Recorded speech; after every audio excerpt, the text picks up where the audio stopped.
低买高卖是每个进入市场的人的愿望，动态平衡持仓就是解决这个问题的。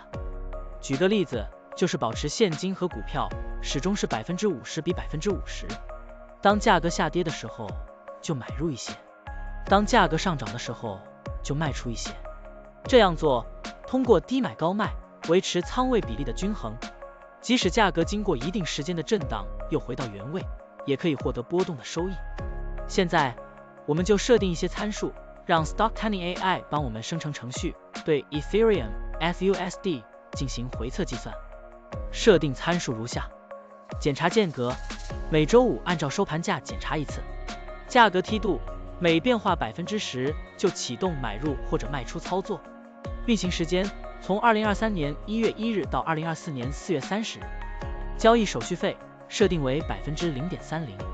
这样设定节省了盯盘的时间和操作次数。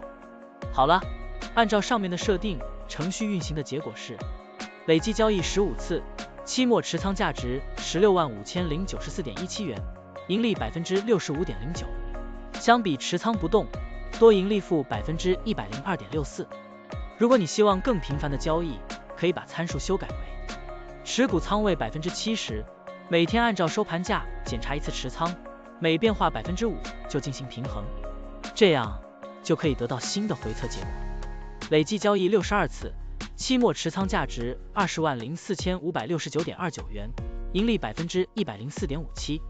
相比持仓不动，多盈利负63.17%。股票的波动特性不一样，盈利效果就不同，参数设定不同，盈利效果也会不同。怎样找到最优的组合呢？